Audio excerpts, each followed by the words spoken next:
오늘 이제 로마서 38강 죄를 이기고 은혜 아래 사는 그리스도인. 우리 타이틀 한번 읽어보실래요? 죄를 이기고 은혜 아래 사는 그리스도인. 제가 지난주에 말씀드렸습니다. 1장에서 5장까지는 칭의입니다. 어떻게 우리가 의롭다 칭함 받을 수 있는가? 이제 6장에서 7장은 성화입니다. 하나님 앞에 이제 옳다고 의롭다고 칭함받은 사람이 이제 어떻게 살아야 되는가? 삶의 문제가 6장부터 전개가 됩니다. 죄가 우리를 지배하려는 죄의 힘에서 우리가 어떻게 이겨낼 것인가? 그게 6장에서 7장입니다. 그리고 8장은 이제 영화입니다. 그래서 칭의, 성화, 영화까지가 1장에서 8장까지고 이제 9장에서 11장은 그럼 도대체 이스라엘은 어떻게 되는가? 그 12장에서 마지막 16장은 삶에 어떻게 살아야 되는가? 삶으로 연결되는 문제입니다. 그러니까 로마서는 정확하게 아주 논리적으로 기록이 되어 있는 책이지요. 그래서 1장에서 5장까지 우리가 37강까지 살펴본 것은 이제 우리의 칭의에 대해 살펴봤고, 오늘부터 38강부터 살펴볼 이 6장은 이제 성화입니다. 그래, 우리는 의롭다고 칭함 받았어요. 의롭다고 칭함 받았는데 아직도 죄는 우리를 강하게 지배를 하려고 하거든요. 어떻게 그 죄를 뚫고 우리는 은혜 가운데 살 것인가?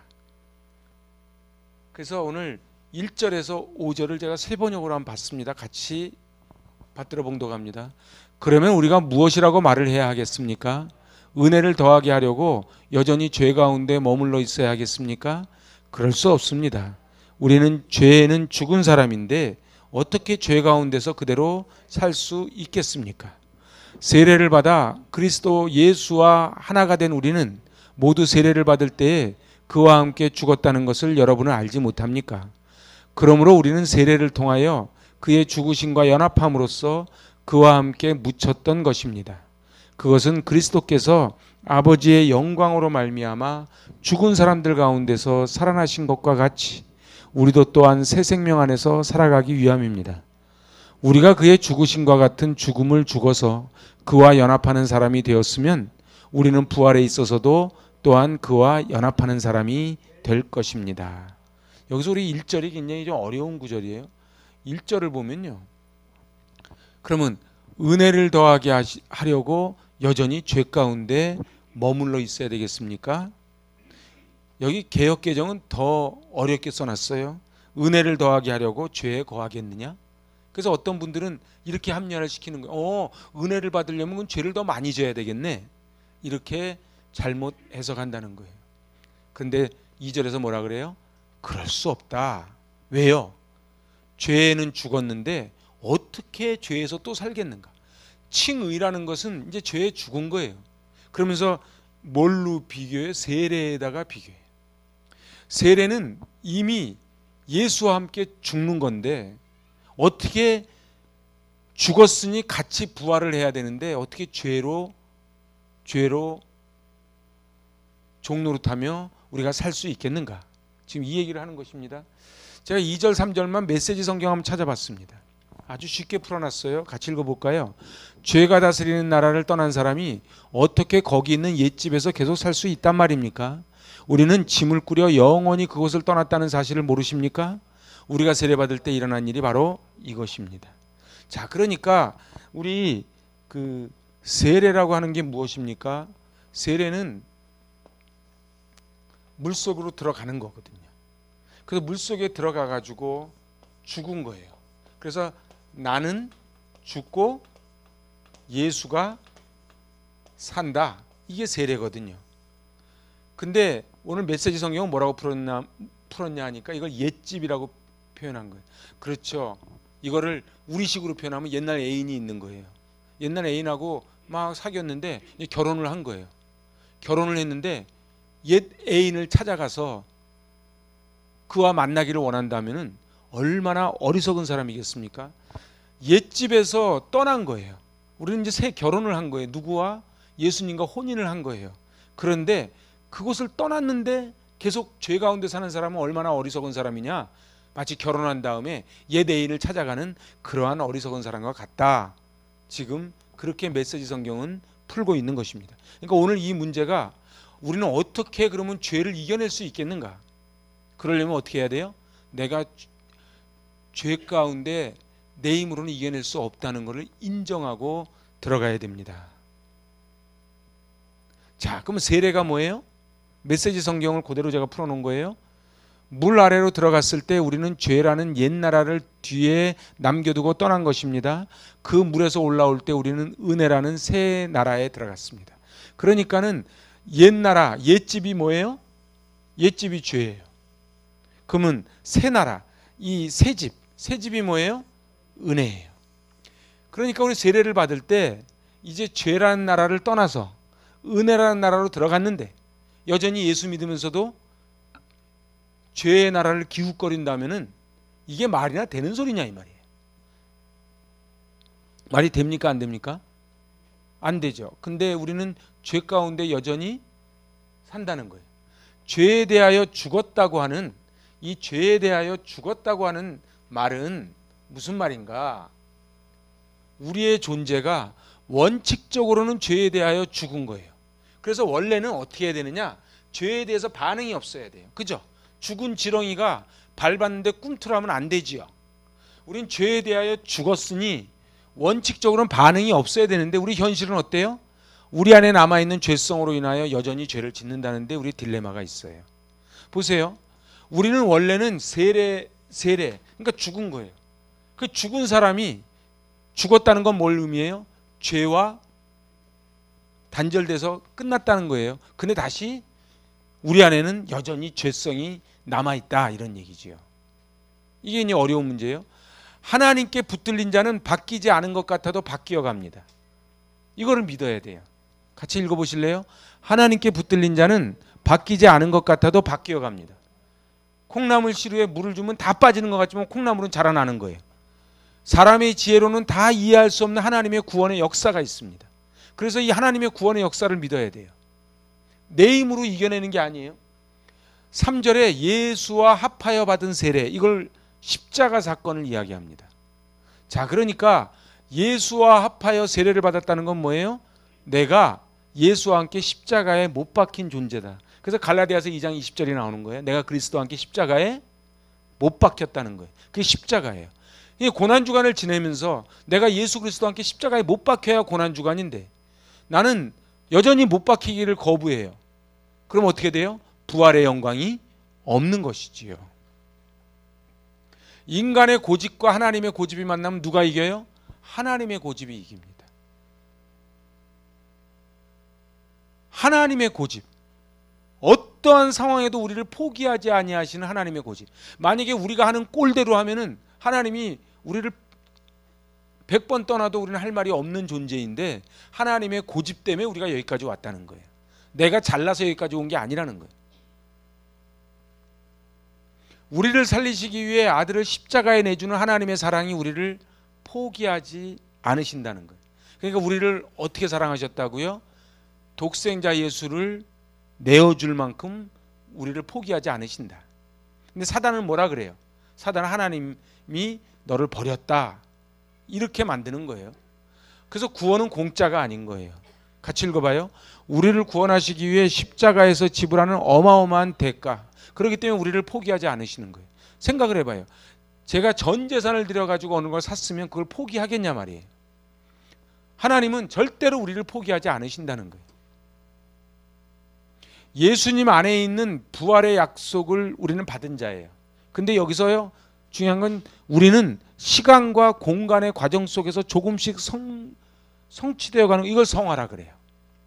그러니까 우리는요, 시간에 붙잡혀 사는 존재입니다. 그죠? 어쩔 수 없이 시간에 붙잡혀 살아요. 그리고 공간의 제약을 받습니다. 그래서요, 어떤 공간 안에 있느냐가 굉장히 중요해요. 이 부정적인 사람들하고 있으면은 이 공간의 지배를 받는 거예요. 시간의 지배를 받는 거예요. 그런데 우리는 어떻게 해요? 하나님이 포기하지 않으시기에 조금씩 성취되어 가는, 어디를 향해서? 가나안 땅을 향해서. 그걸 우리는 성화라 그런다. 제가 지금 성화에 대해서 얘기를 하고 있는 거예요. 여기서 이제 아주 중요한 신학적인 문제가 나옵니다. 시간과 공간 속에서 우리를 만들어 가시기 위해 참고 기다리시고 다듬어 가시는 하나님을 알아야 돼요. 그래서 하나님은요, 참고 기다리시고 다듬어 가세요. 그래서 이거를 갖다 우리가 알 수 있는, 조금 알 수 있는 게 뭐냐면 아이를 키워보면 아는 거예요. 아이를 키울 때 어떻게 키워요? 참고 기다리고 다듬으면서 아이를 키우는 거예요. 나중에 다 크면 뭐라 그래요? 지 혼자 큰 줄 알지. 우리도 그래요.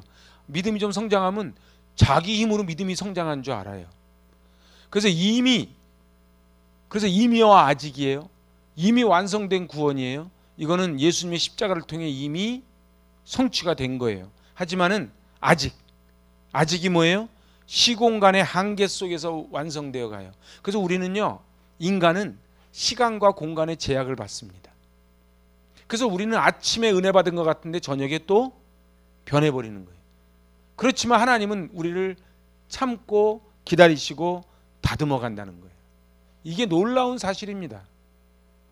자, 1번 읽어보세요. 우리는 더 이상 죄의 종이 아니다. 그 근거는 예수 그리스도께서 우리를 위하여 십자가에서 죽었기 때문이에요. 그렇기 때문에 우리는 죄의 종이 아니에요. 근데 사단은 뭐라고 속이는 거예요? 우리를, 예수님이, 하나님이 우리를 버렸다 그러면서 죄의 종 노릇하게 만드는 거예요. 그래서 계속 이 영적인 싸움이 계속되는 것입니다. 그래서 우리는 십자가와 함께 죽었기에 은혜 아니면 살아갈 수가 없는 존재예요. 그래서 우리는 세상 사람들하고 달라요. 송충이는 솔잎을 먹고 삽니다. 살아가는 방법이 다르고 먹는 게 다르고 생각이 달라요. 근데 어떻게 돼요? 자꾸 세상 사람들을 따라가고 싶어요. 멋있어 보이는 거예요. 저렇게 사는 게 잘 사는 걸로 보이는 거예요. 세 번째는 십자가의 길을 마칠 때까지 사랑의 종으로 우리는 살아야 돼요. 그래서 너희가 나를 따르려거든 자기 십자가를 지래요. 내일 고난주간은 예수님 만찬 하시는 날입니다. 그때 뭐라 그래요? 예수님이 마지막에 하신 게 제자들의 발을 닦아주시는 거예요. 그래서 너희도 이와 같이 하라, 섬기라는 거예요. 사랑의 종으로 사는 거예요. 근데 가룟 유다는 어떻게 해요? 예수님을 팔아 넘길 궁리를 하는 거예요. 사랑의 종이 아닌 마귀의 종으로 사는 거예요. 그래서 예수님 뭐라 그래요? 너는 차라리 나지 않았으면 좋을 뻔했다 그러잖아요. 자, 그래서 포기하지 않으시는 하나님, 독생자를 십자가에 내어주시고요, 예수 그리스도를 통해 우리를 구원해 주겠다 약속하시고, 우리가 실패하더라도 오늘 계속 나오는 게 포기하지 않으시는 하나님이에요. 이게 은혜예요. 여러분들 보세요. 우리가 아이들을 키우다 보면요, 애들 하는 걸로 하면은 애들은 벌써 쫓겨나도 몇 번 쫓겨나죠. 요즘은 그런 게 잘 없죠. 옛날에는 동네에 나가면은 집에서 이놈 자식 나가 그래가지고 쫓겨나는 애들이 몇 명씩 있었어요. 밤 되면 또 들어가지. 요즘은 어떻게 아파트라서 그냥 쫓아냈다 들어오는지 잘 모르겠는데, 하여튼 옛날 동네니까 다 알잖아요. 그 경상도, 저희 문간방에 경상도 분이 살았는데 맨날 문둥이 새끼래. 그래서 저는 어렸을 때 이해가 안 됐어. 왜 자기 새끼를 문둥이? 그럼 자기가 문둥이인가? 저 어렸을 때 그런 생각을 했다 이 말이죠. 근데 그 엄마는 절대로 아이를 포기하지 않습니다. 그게 하나님의 사랑이에요. 예수 그리스도를 통해 죄에서 해방된 우리는 사랑의 종으로서 하나님께 순종하며 구원의 여정을 걸어가는 것, 이것을 성화라 그럽니다. 다시 한번 읽어보세요. 예수 그리스도를 통해 죄에서 해방된 우리는 사랑의 종으로서 하나님께 순종하며 구원의 여정을 걸어가야 한다. 그래서 이거를 칼빈은 뭐라 그래요? 성도의 견인이라 그러는 거예요. 튤립에서. 그래서 견인차가 끌고 가면 우리는 어떻게 해요? 뒷차는 앞바퀴를 바짝 들고 가는 거예요. 근데 우리가 자꾸 앞바퀴를 내리면은 타이어만 펑크 나는 거지. 그래서 하나님이 우리를 이렇게 데려가시는데 우리는 순종하며 따라가는 거예요. 죄를 이기는 이제 비결입니다. 그럼 어떻게 죄를 이길 거냐? 우리에겐 죄의 습성이 남아 있거든요. 은혜 아래 사는 그리스도인은 더 이상 죄를 지을 수가 없어요. 근데 죄를 지을 수 없는데 계속 죄를 짓잖아요. 그래서 어떻게 죄를 이길 것인가? 읽어봐요. 예수 그리스도를 통해 죄에서 해방된 우리는 아니다. 요거 그렇지. 첫 번째, 어떻게 죄에서 이길 수 있는가? 죄의 세력을 예수님이 파괴했다. 창세기 3장 15절에 뱀의 머리를 박살냈기 때문에 우리는 죄에서 이겨낼 수 있다는 거예요. 다윗이 이기면은 이스라엘 백성이 다 이기는 거예요. 예수님이 이겼으니 우리도 다 이기는 거예요. 그것이 5장까지 나오는 퍼스트 아담, 세컨 아담 이야기입니다. 죄에 대해서 이미 우리는 죽은 거예요. 3절 세 번역입니다. 다시 읽어봐요. 세례를 받아 그리스도 예수와 하나가 된 우리는 모두 세례를 받을 때 그와 함께 죽었다는 것을 여러분은 알지 못합니까? 이 답답한 사람들아 이러는 거예요. 그러니까 우리는 예수와 함께 죽었으니 예수와 함께 사는 거예요. 사도 바울은 논리가 정확한 사람입니다. 우리는 죄에는 죽은 사람인데 어떻게 죄 가운데 그대로 살 수 있겠습니까? 메시지 성경 뭐라 그래요? 죄가 다스리는 나라를 떠난 사람이 어떻게 거기 있는 옛집에서 계속 살 수 있단 말입니까? 우린 좋은 맨션으로 갔는데 옛집 다리 밑에 학고방이 좋다 그러는 거예요. 그래서 좋은 새 아파트에 입주했음에도 불구하고 자꾸 옛날 학고방집으로 다리 밑으로 가겠다 그러는데 어떻게 그럴 수 있냐 이렇게 얘기를 하는 거예요. 자, 두 번째 이유입니다. 하나님의 성품이 거듭난 그리스도인에게 뭐가 됐다고요? 이식이 됐다고. 이식. DNA가. 이걸 C라 그래요. 여러분들 그래서 우리는요. 하나님의 C가 이식이 된 거예요. 응? 우리 옛사람이 그리스도와 함께 죄에 대하여 죽었어. 이거를 유진 피터스는 메시지 성경에서 뭐라고 표현한 거예요? 옛집에서 새집으로 이전했다 이렇게 표현한 거예요. 자, 읽어보세요. 옛 주인이 나를 넘어뜨리려 하면 새 주인 예수 그리스도와 연합해서 옛 주인을 죽여야 한다는 거예요. 그래서 어떻게 해야 돼요? 성령을 구하는 거예요. 이게 중요한 것입니다. 옛 주인이 뭐예요? 사단이지. 옛 주인 사단이 우리를 계속 죽이려고 달려붙는 거예요. 사단은 절대 포기하지 않습니다. 하나님도 포기하지 않으시지만 사단도 포기하지 않습니다. 제가 목회하면서 깨닫는 거예요. 사람 하나가 온전히 서가지고요. 하나님 나라 가는 그날까지 온전히 서서 가는 건 기적입니다. 쉽지 않아요. 여러분들 칭의 받았다고 영화까지 가는 것 같습니까? 보세요. 광야에 약 150만이 갔는데 여호수아 갈렙만 들어가는 거예요. 쉽지 않아요. 우리는 광야 학교에서 다 죽어요. 대부분. 그냥 예수 교회만 나오면 천국 간다고 누가 그래요? 그런 싸구려가 아니에요. 여러분들 근데 옛집으로 계속 들어가는 거예요. 이게 뭐예요? 애굽으로 들어가는 거예요. 그래서 우리는 새 주인과 연합을 해야 돼요. 새 주인과 연합하지 않으면 옛 주인을 이겨낼 수가 없어요. 저를 한번 따라해 보세요. 우리 힘으로는 못 이깁니다. 사단을 못 이겨요. 그래서요, 사단을 무시해도 안 되고요. 사단을 무서워해도 안 되는 거예요. 사단 무시하면 안 돼요. 사단은 절대로 포기하지 않습니다. 교회요? 가정이요? 우리 아이들이요? 끝까지 붙잡고 늘어지는 거예요. 그래서 우리는 어떻게 해야 돼요? 새 주인과 연합해야 돼요. 새 주인. 왜 사람들이 넘어져요? 새 주인과 연합하지 않고 옛 주인한테 딱 자기의 마음을 내주는 거예요. 그럼 넘어지는 거예요. 죄는 뭐예요? 그리스도인 속에 남아있는 악한 성품을 죄라 그럽니다. 자, 죄를 여러 가지로 해석을 하는데 죄는요. 그래서 이걸 다른 말로 하면 뭐예요? 우리 안에 죄성이 있다니까요. 그래서요, 의롭다고 칭함받은 거지 우리가 의로운 게 아니라니까요. 사람이 신앙생활 오래 하면 의로워지는 줄 아십니까? 안 그래요. 목사는요. 절대 안 그래요. 우리 안에 뭐가 있어요? 이거는 목사냐 장로냐 권사냐 사장님이냐 종업원이냐가 아니고 이 안에 죄성이 있다니까요. 그래서 사도 바울이 1, 2절에서 말하는 죄가 이거예요. 이거. 그래서 1절에서 뭐라 그래요? 은혜를 더하게 하려고 죄에 거하겠느냐? 그럴 수 없다 이 말이에요. 신자가 뭐예요? 같이 읽어봐요. 그리스도와 함께 죽고 그리스도와 함께 살아난 사람을 신자라 그래. 이게 세례야. 다시 신자가 뭐라고요? 그리스도와 함께 죽고 그리스도와 함께 살아난 사람이에요. 그래서요, 죄악된 성품에 굴복해 죄를 범할 수 없다는 거예요. 자존심이 있지. 하나님의 자녀가 옛집 기웃거리면 안 되잖아요. 결혼을 해가지고 예대인 쫓아다니면 안 되잖아요. 죽음으로 죄의 세력이 파괴되고 다시 살아날 때 주님의 성품이 주어진 거예요. 그러니까 세례가 뭐예요? 여러분들 물 세례가 있고요, 성령 세례가 있지 않습니까? 성령 세례를 받아야 되는 거예요. 성령 세례를 받았다는 건 뭐예요? 죄의 세력이 박살나는 거예요. 그리고 다시 살아날 때, 부활할 때 주님의 성품이 주어진 거예요. 그래서 빛의 열매는 착함과 의로움과 진실함이에요. 여러분들, 그래서 원래 우린 착하지 않아요.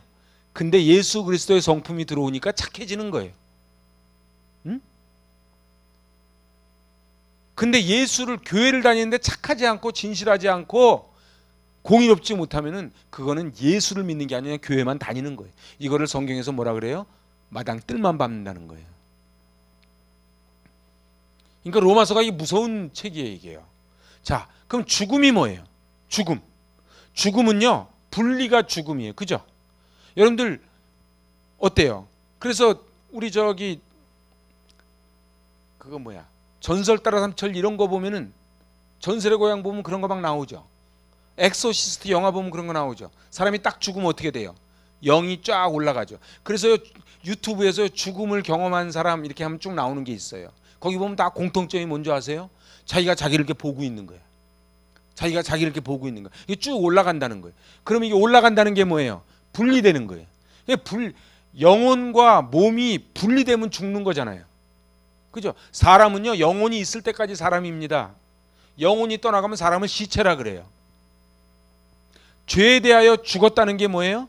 죄악된 성품으로부터 분리되었다는 거예요. 그런데 어떻게 된 게, 분리됐다가 붙었다가 분리됐다가 붙었다 막 이러는 거예요. 그래서 분리시켰다는 거예요. 더 이상 죄의 지배력을 받지 않게 만드시게. 그래서 이거는요, 수동태예요. 분리시키는 거예요. 하나님이 분리시키고 우리는 분리시킴을 받는 거예요. 우리는 분리를 못 해요. 분리가 됩니까? 분리 안 돼요. 거듭난 그리스도인이라도 내적 자아 속에는 악한 성품이 남아있는 이 죄. 그래서 이거를 인정을 해야 돼요. 이거를 인정하지 않으면, 그래서요, 여러분들 영접 기도할 때 제일 먼저 하는 게 뭐예요? 나는 죄인입니다부터 출발하는 거예요. 내 안에 이게 있는 거예요. 그래서요, 인간은요, 이게 안 되면 다 죄의 종노릇하는 마귀 자식이 되는 거예요. 자, 요한일서 1장 8절입니다. 시작. 우리가 죄가 없다고 말하면 우리는 자기를 속이는 것이요, 진리가 우리 속에 없는 것입니다. 뭐라고요? 죄가 없다 그러면 자기를 속이는 거래.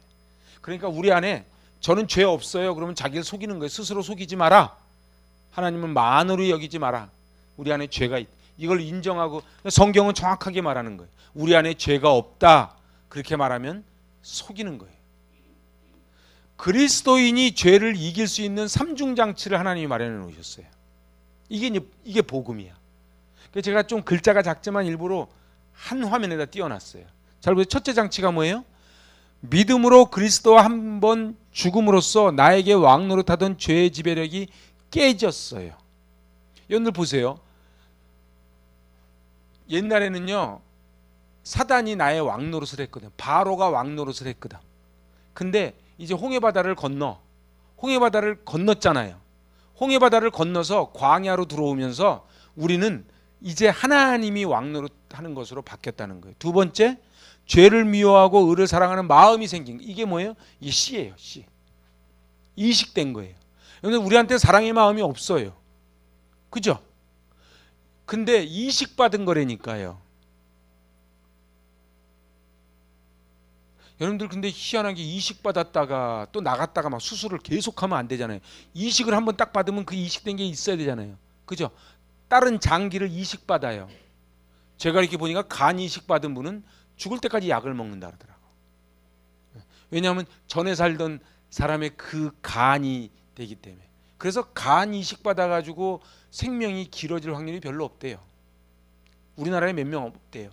그만큼 이 간이 이식받기가 어려운 거예요. 그런데 우리는 이제 하나님의 스피릿을 우리는 이식받은 거예요. 셋째 장치가 뭐예요? 성령께서 언제나 함께 계시며 우리를 도와주기 때문에 우리는 죄를 이길 수 있는 거예요. 그러면 거꾸로 얘기해 볼까요? 어떻게 하면 우리는 그럼 죄 지는 사람은 어떻게 해서 진 거예요? 안전장치가 풀린 거예요. 안전장치가 풀린 거예요. 그러니까 성령이 떠나가는 거예요. 그리고 의를 사랑해야 되는데 죄를 사랑하는 거예요. 그리고 하나님이 왕노릇해야 되는데 옛 주인이 왕노릇하게끔 자기를 내어준 거예요. 그게 대표적인 주자가 누구예요? 가룟 유다예요. 가룟 유다는 3년 내내 저는 그렇다고 보지 않아요. 그런데 어느 순간인가 탐심이 들어오면서 이 안전장치가 풀려버린 거예요. 그러니까 예수님하고 3년 지내도 그러는데 뭐 안 그래요? 누가 그러더라고. 예수님보다 더 목회 잘할 생각하지 말라고. 그래. 정말 그런 것 같아. 자, 결론이에요. 결론. 같이 읽어봅시다.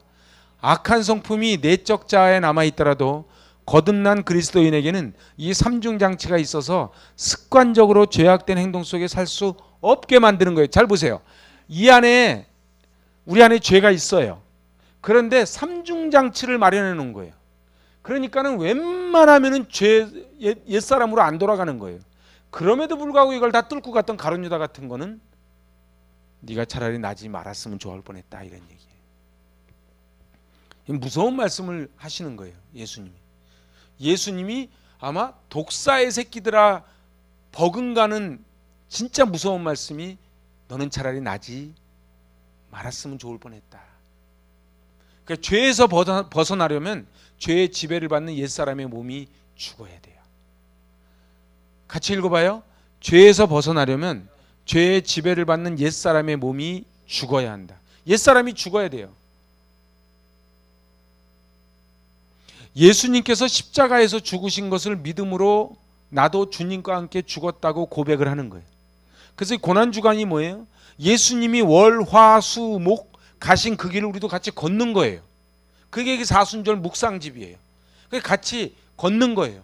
내일이요? 밤 11시까지 겟세마네 동산에서 땀방울이 핏방울이 돼서 기도하시면 우리도 같이 기도하는 거예요. 그리고 예수님이 금요일 새벽에 베드로가 3번 부인하고 붙잡혀 가셔가지고 십자가에 달리시고, 그래서 우리는 금요일 저녁에 이제 성금요 예배를 드리고, 그리고 부활절이 되면은 부활절 예배를 드리는 것입니다. 자, 갈라디아서 2장 20절을 이렇게 옮겨봤어요. 같이 읽어봐요. 나는 그리스도와 함께 십자가에 못 박혔습니다. 이제 살고 있는 것은 내가 아닙니다. 그리스도께서 내 안에서 살고 계십니다. 내가 지금 육신 안에서 살고 있는 삶은 나를 사랑하셔서 나를 위하여 자기 몸을 내어주신 하나님의 아들을 믿는 믿음 안에서 살아가는 것입니다. 그래서요, 이제는 내가 사는 것이 아니고 내 안에 예수 그리스도가 사는 거예요. 이거를 고백하는 거예요. 그래서 날마다 죽노라 그래요, 사도 바울이. 예수 믿는 거는요, 날마다 죽는 거예요. 왜요? 옛사람이 자꾸 올라오거든요. 우리 옛 쓴뿌리가 자꾸 올라오거든요. 그래서 어떻게 해야 돼요? 그래서요, 정말 서로 중보기도를 많이 해주셔야 돼요. 남 위해서 중보기도 안 하는 사람은요, 굉장히 이기적인 사람이에요. 왜냐하면 누군가 나를 위해서 기도해서 내가 여기까지 왔는데 난 누군가를 위해서 기도 안 해주면 사단한테 휘둘린다니까요. 자, 읽어봅시다. 하나님께서 우리의 죄의 몸을 무력하게 만들어 죄의 지배 아래 분리시키고 예수님의 성품을 담도록 만들어 주시는 거예요. 근데 이 하나님이 포기하지 않는 거예요. 그래서 결국 뭐예요? 분리가 되는 거예요. 그래서 분리가 돼야 돼요. 이게 죽음이에요.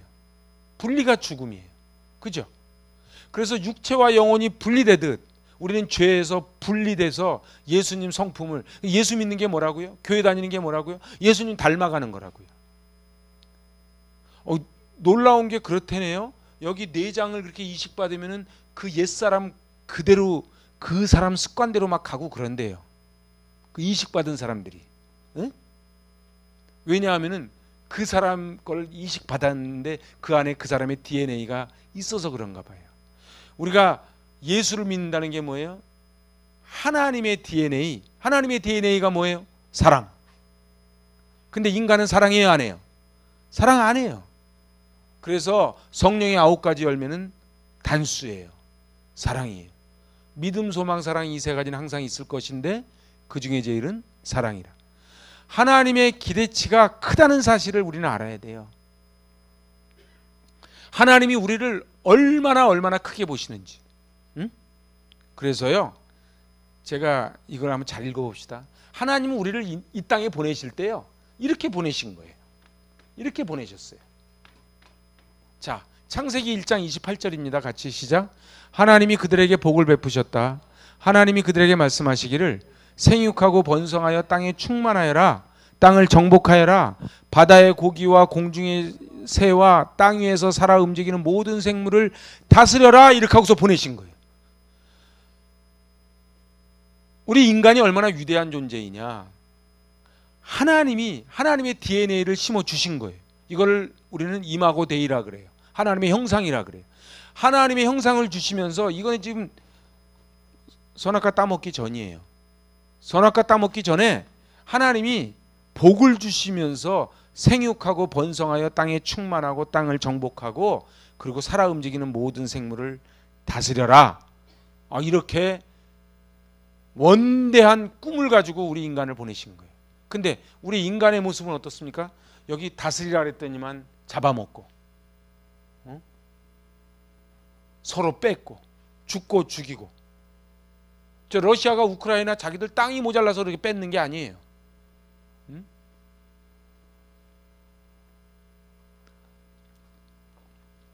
창세기 13장 14절 15절입니다. 시작. 롯이 아브라함을 떠난 뒤에 주님께서 아브라함에게 말씀하셨다. 너 있는 곳에서 눈을 크게 뜨고 북쪽과 남쪽, 동쪽과 서쪽을 보아라. 내 눈에 보이는 이 모든 땅을 내가 너와 내 자손에게 아주 주겠다. 자, 손가락 표시 시작. 사명으로 벅찬 감동을 안고 살아가야 한다. 이게 하나님이 우리를 이 땅에 보내신 목적이에요. 하나님이 우리를 이 땅에 보내신 목적이 뭐라고요? 벅찬 감동으로 이 사명 감당하라고요. 교회를 하나님이 세우신 목적이 뭐예요? 벅찬 감동을 가지고 저 죽어가는 영혼을 건져내라고. 근데 교회에서 말이에요, 맨날 지지고 볶고 서로 분란이 있으면은 이게 하나님의 사명대로 사는 거예요? 아니죠. 가정을 하나님이 왜 세우셨어요? 생육하고 번성하라고, 땅에 충만하라고. 그게 가정 세워놓으신 거예요. 근데 가정에서 맨날 지지고 볶아. 그러면 그거는 하나님이 가정을 세우신 목적대로 안 맞는다는 거예요. 어떤 사람이 잘 사는 사람이에요? 하나님이 우리를 이 땅에 보내신 목적대로 살아가는 사람이 잘 사는 사람이에요. 그러길 축복합니다. 근데 사단이란 놈이 만만하지 않아요. 다 지가 잘났어. 그래서 어떻게 해요? 자기가 잘났으니까 하나님을 넘어가는 거예요. 하나님이 사랑해라. 사랑 못하겠는 거예요. 왜요? 내가 판단하니까. 히브리서, 제가 이 말씀이 얼마나 좋았는지, 히브리서 11장 믿음장입니다. 25, 26절 시작. 그는 잠시 죄의 향락을 누리는 것보다 하나님의 백성과 함께 학대받는 길을 택하였습니다. 모세는 그리스도를 위하여 받는 모욕을 이집트의 재물보다 더 값진 것으로 여겼습니다. 그는 장차 받을 상을 내다보고 있었던 것입니다. 그래서 그 위에 24절에 보면요, 왕자라고 칭함을 버리는 거예요. 그럼 모세는 왜 그 세계 초강대국 이집트의 왕자를 버리고 왜 이름 없이 광야로, 미디안 광야로 흘러갔을까? 바로 장차 받을 상을 내다본 거예요. 믿는다는 게 뭡니까? 지금이 아니고 장차 받을 상을 내다보고 가는 게 믿음이에요. 근데 세상은 자꾸 뭐라고 속여요? 이 세상에서 손해보지 말라는 거예요. 이 세상에서 뭔가 한 자리 하라는 거예요. 높은 자리에 올라가라는 거예요. 남의 거 많이 뺏으라는 거예요. 근데 믿는 게 뭐예요? 장차 받을 상을 내다보고 지금 당하는 고난이 장차 다가올 영광과 좋게 비교할 수 없음을 고백하며 살아가는 거예요. 그래서 믿음장에서 갑자기 모세 이야기를 한 거예요. 여러분은 장차 받을 상을 내다보고 달려가십니까? 지금 받을 상을 보고 달려가십니까? 저도 부족하지만은 제가 목회를 하는 까닭은 장차 받을 상을 보고 달려가는 겁니다. 만약에 지금 받는 상을 보고 달려가는 것 같으면은 그럼 목회를 안 하지요.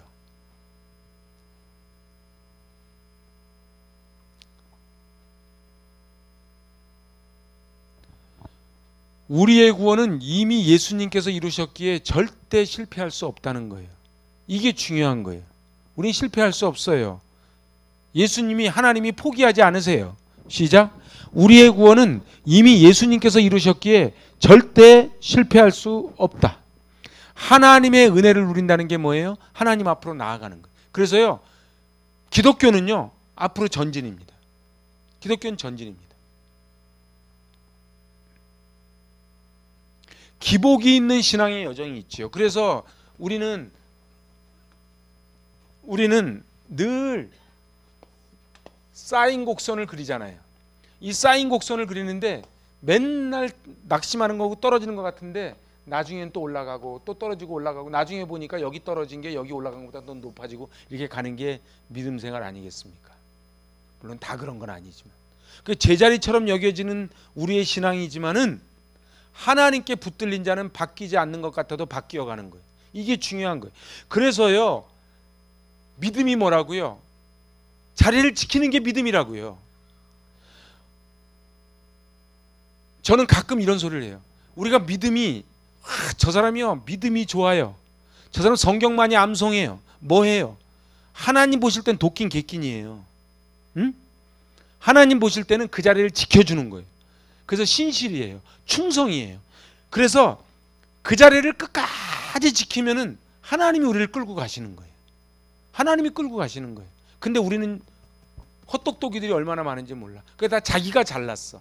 그 자기가 막 자기 인생을 여러분들 우리 인생 우리가 설계한 대로 되든가요? 아유.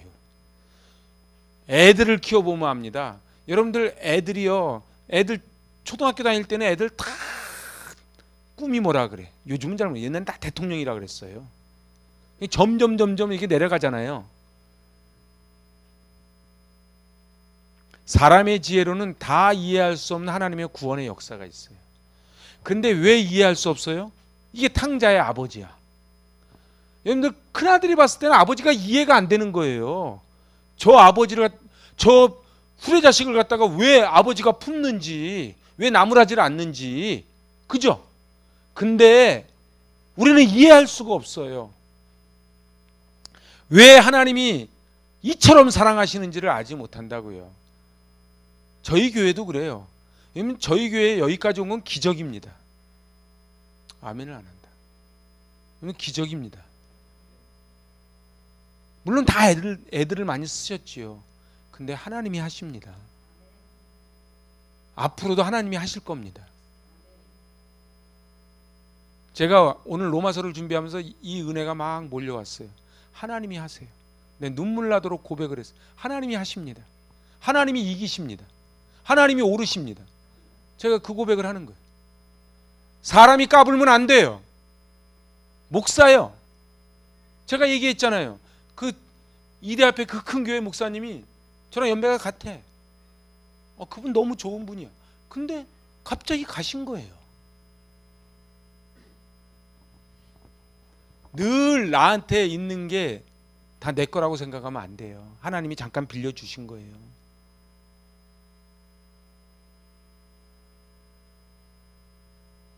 저는 오늘 성화의 1단계를 말씀드렸어요. 성화라고 하는 것은 그러니까 영적인 치열한 싸움과 전투가 있지만, 그렇지만 내 혼자 하는 게 아니라서 삼중장치를 하나님이 준비해 놓으셨다. 근데 그럼에도 불구하고 성화 단계에서 떨어져 나가는 사람은 어떻게 된 사람이에요? 그 사람은 가룟 유다처럼 자기가 떨어져 나가려고 작정을 한 거예요. 그래서 제가 늘 얘기하잖아요. 저 사람 때문에 시험 드는 게 아니에요. 내가 시험 들려고 작정을 하니까 시험이 들지. 안 그런가요? 동의가 안 됩니까? 그래도 좀 억울해요? 여러분들, 하나님이 우리를 포기하지 않으시면 우리도 포기하지 않는 거예요. 왜냐하면 우리는 그럴 자격이 없다는 거예요. 하지만은 사단이란 놈을 그렇게 우습게 알면 안 돼요. 그래서 끝까지 우리 안에 있는 이 씨 있잖아요. 씨. 이 죄의 씨가요. 죄의 씨가